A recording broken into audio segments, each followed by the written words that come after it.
It's brighter too. I like it. I told him it was a little too dark. Very good. All right. Well, Coach make a comment, then we'll take some questions. Yes, man. You know, the disappointment from Saturday night can't linger. It's got to move on. We know our past four opponents, have a combined record of 25-3 and are really, really good football teams, which when you look at how close we are to winning each of those games, it gives me great hope. And I think that's what you hold on to in times like these, is the fact that you're really, really close. And truthfully, as a coach, you can't, I don't know that there's a lot you can do about a drop pass here and there that makes a difference, or missed field goals that make a huge difference in these games.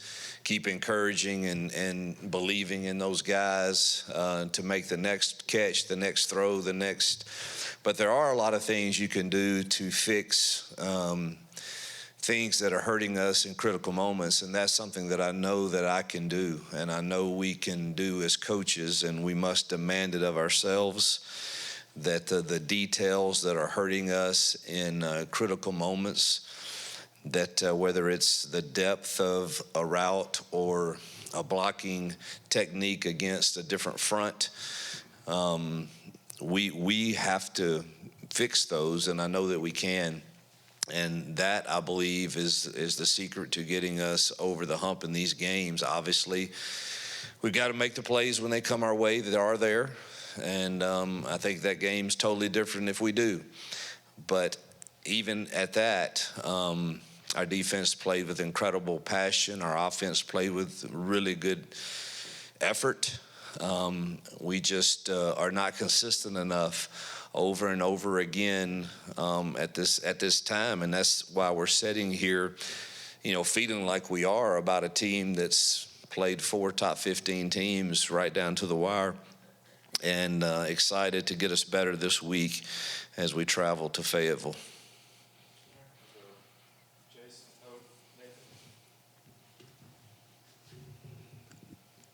You, after going back and looking at that, any changes, personnel changes, obviously quarterback, anywhere else that you may take a look at some different things this week? Yeah, we're looking at everything. Unfortunately, the first change is at center. I know it's been announced. Many of you already have heard Connor Lew tore his ACL.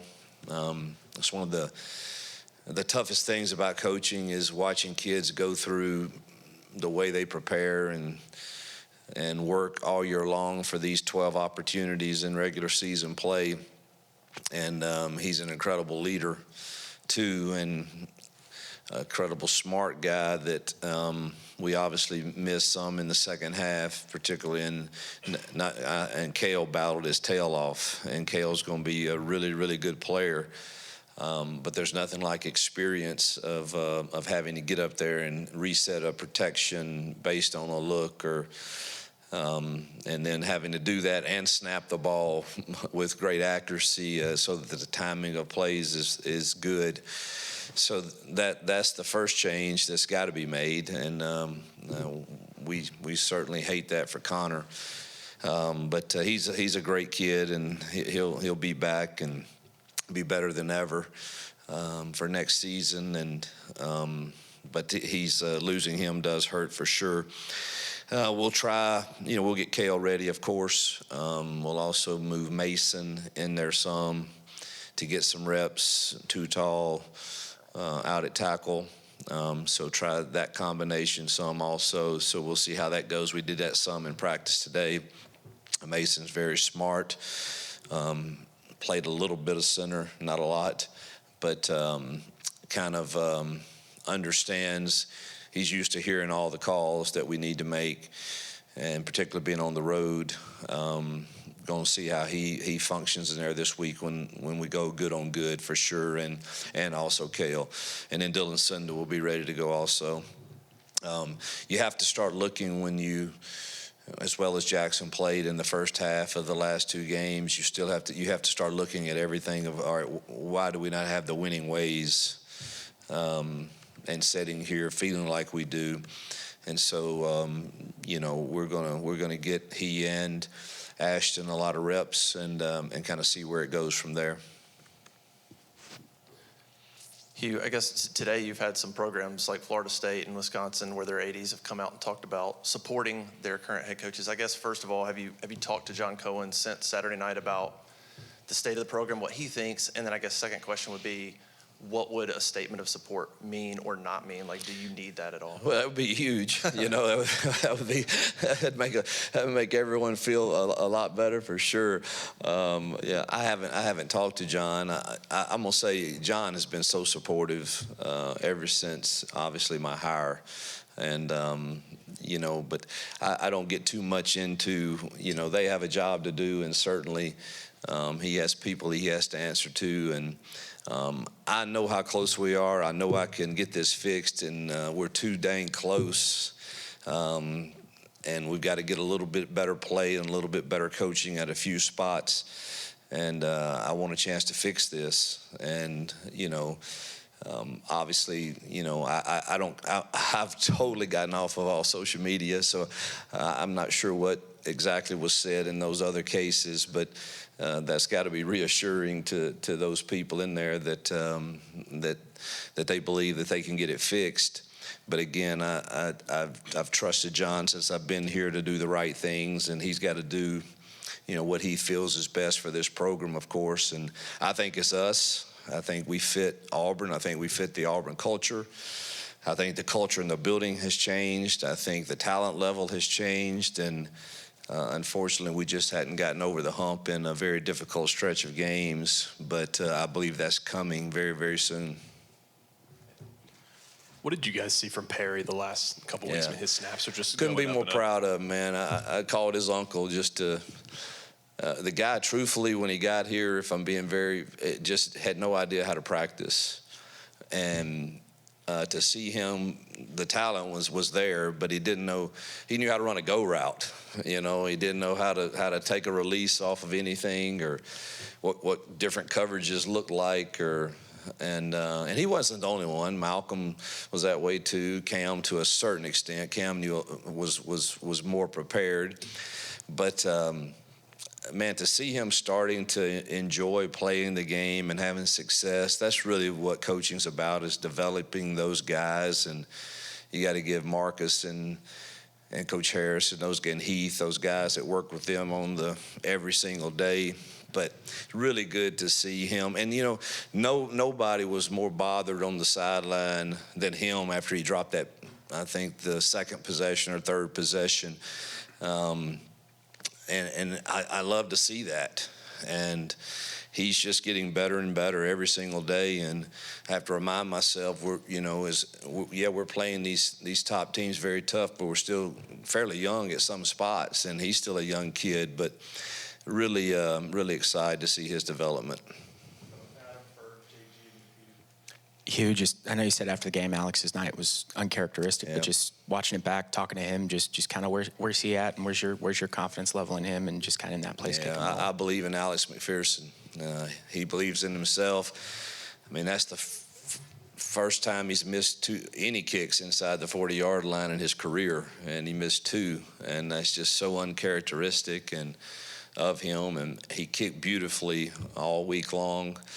And, he's mentally strong. He's been through a lot, and certainly feels the weight of the loss for everybody, feeling like, man, if I could just make one of those, maybe the game's different. But, man, nobody in here doubts him or has any less belief that he's going to make the next one. Hugh, what do you think the biggest things about your offense are that are fixable moving forward? Man, the details. We've got to be harder. We've got to coach harder, demand more of ourselves and on the kids. It's no longer, the answer can't be, I don't know why he, ran it right the first quarter and he didn't the third quarter. That's no longer acceptable, nor is, you run inside zone, and in overtime that we've been averaging, I don't know, 6 yards on a carry, and we get beat inside at a tackle position. That just the footwork for that. You don't get beat inside on that play. Let him beat you outside, that's fine. But and whether it's the ball's got to come out to your second progression, it's got to come out, and it's there.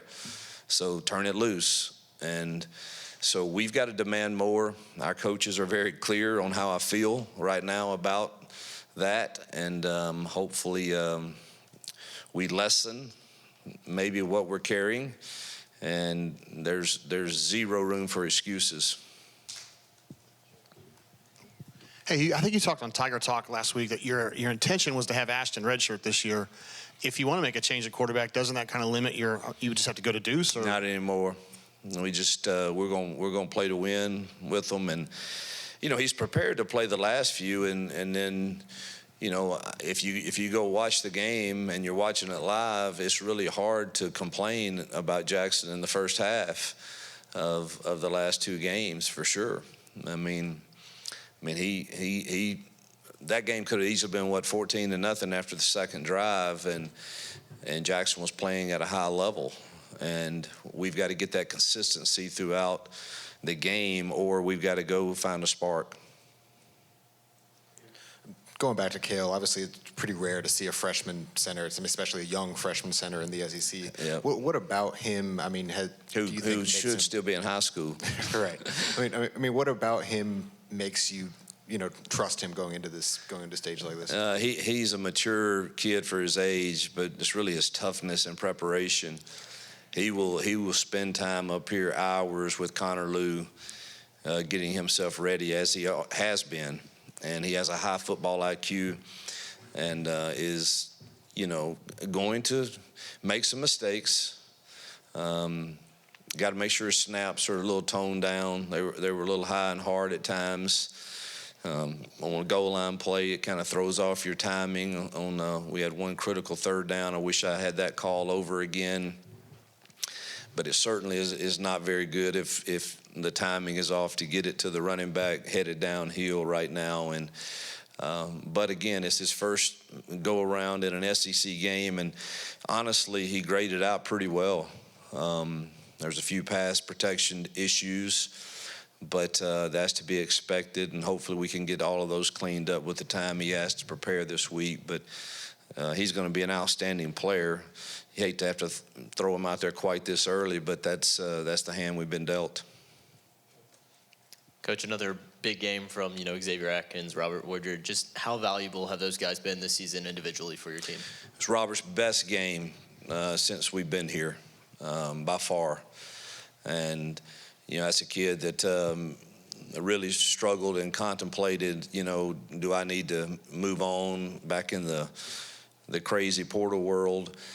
And I tell you, I give a lot of credit to his father, who just spoke real truth to him.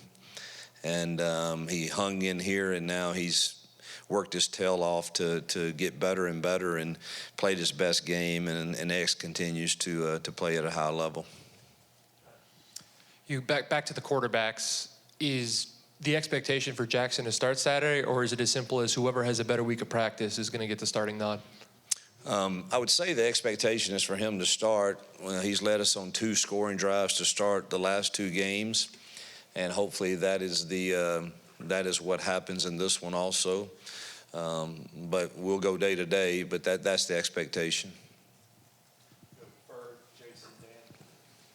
You said after the Georgia game about having the belief on the sidelines, y'all are going to pull out. Did you see a change or improvement in that, especially with the fourth quarter and overtime on Saturday? It did. I told the team this morning it was a definite different field and energy, even after the drops and the missed field goals. And I just didn't see. I saw both sides trying to encourage one another. And I thought we took a big step in the right direction in that regard. And even the young men that weren't participating in the game, I thought were vital in helping do that. And so There was a lot of people picking up the guys that had some critical drops, and Alex obviously has plenty of encouragement. So I was pleased. I thought the energy on the sideline was good. It's always going to be a little different from offense to defense. You know, defensive guys there's a little more juice there. Offensively, you've got to have that energy, and when you're scoring and doing well, there's certainly more energy. After I think the first drive, it was off the charts good, and Jackson laid his body on the line to get us down to the goal line. We punched that in. The energy is really high. Then you have a few drops the next really 3 possessions, and that kind of cost us some opportunities. And even then, I thought the energy was good. But it's certainly like you better get in there and start getting on the iPad and looking at the looks, and you don't have a whole lot of time to talk about much else, but you better figure out, all right, here's how they're playing us, and here's what we need to go to, and here's what we need to do next. But definitely thought that the energy on the sideline was really, really good. Yeah, we saw more Jordan Crawford the other night. We've seen a lot of Elijah. He's making plays, but Neboy and Eric Winters there's a bunch of those guys that are playing key roles on defense. How much have you seen them grow since the beginning of camp, especially? Yeah, those freshmen continue to grow, whether it's Woodby, Newboy, Winters, Autry, Crawford, Jared Smith, Diaz, Melendez, X, all these young kids that we're playing over there are Star is going to be really good also. The future's bright with those guys. We've got a lot of good talent over there, and they're getting better and better week in, week out, it seems. Coach, what role does the play calling have in helping Jackson find something of a rhythm, and how much of it is on the individual? Yeah, well, we've I think we're calling things that he feels really good about. There are times on probably 3rd and longer that nobody feels real comfortable, about some of those. Particularly, I thought Missouri had 2 of the better defensive ends we faced. I think they're one of the more complete teams we've faced in all aspects, which again gives me hope that we're really, really close. So. But we're not carrying much that we don't think he can do, other than maybe some 3rd and long deals. That it's not so much can he do them, it's can everybody hold up in time for us to get this completed. And if not, we probably need to take it out and let's try to get our guys a shorter route and see if they can't run for the first down or go for it on 4th. Anybody who's been around has seen times when you start off the season, the defense is really good, the offense is struggling, and then you get late in the season and the defense kind of takes a step back too. Is there any concern about that right now? I don't have any, other than we're facing one of the more talented offenses I've seen. I mean, I watched them this morning. They are really talented on offense. That guy's Green is playing at an extremely high level, has a really good running back, tight ends, receivers, and is making those plays that are not designed plays at a high level. And Bobby does a really good job, coaching offense. And so, I don't expect our kids they're going to come and compete like they have every time. But I mean, this team's scoring a lot of points on some really good defenses. So it's a great challenge for us for sure, based on what I've seen on tape. But I don't think the expectation is that we'll play at a high level with great passion and execution. We still have things that we can get better at and clean up. We didn't, watching the tapes with the defense this morning and going over the good and the bad, we still don't cage the ball real well, leverage the ball real well at times, and it's usually our younger guys that we mentioned, but they're better than they were, and or play with the right leverage on a pass route on where your help is, and we need to improve that this week for sure and we got to stay in coverage when we're in coverage, because he will rip it over your head.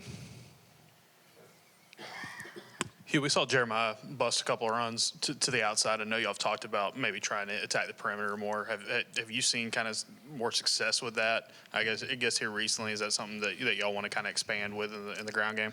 Yeah, that really depends on kind of how they're playing you, but Jeremiah obviously has the talent and speed to do that. I thought he ran inside the tackles really well too the other night, but yeah, we'll always try to mix that up if Arkansas, again, you're kind of facing I guess a 2-game sample size on the defensive side, so you're trying to decide how much do you make of that, and in these 2 games, they've played one style of football pretty much, and it doesn't tend to lend toward a whole lot of easy perimeter runs for sure, because it's a ton of man coverage, and they're playing with leverage over your tight end, so we'll have to see how they're playing us. But that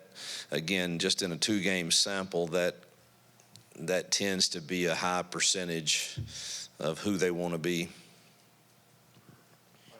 Coach, I know this is a wide receiver group you really like, but how do you explain the drops over the last few games and the timeliness of the drops, and how do you get that addressed here going into Arkansas? Continue to get on the jugs. They'll be on them every day.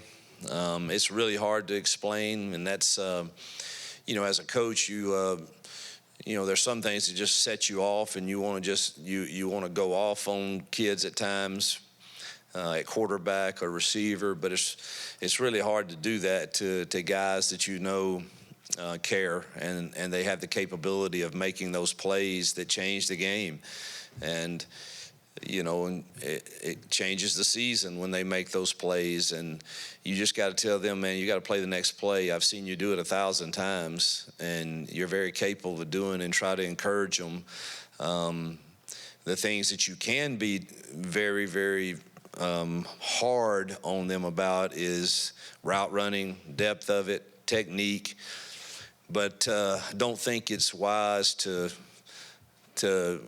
really give it to them when they have a crucial drop. Just haven't seen that work out, and I've coached receivers. That's how I started, and don't think that that's the ticket to you encourage them of what they can do and how you've seen them do it over and over again, and they'll bounce back from it typically. Yep. Thank you.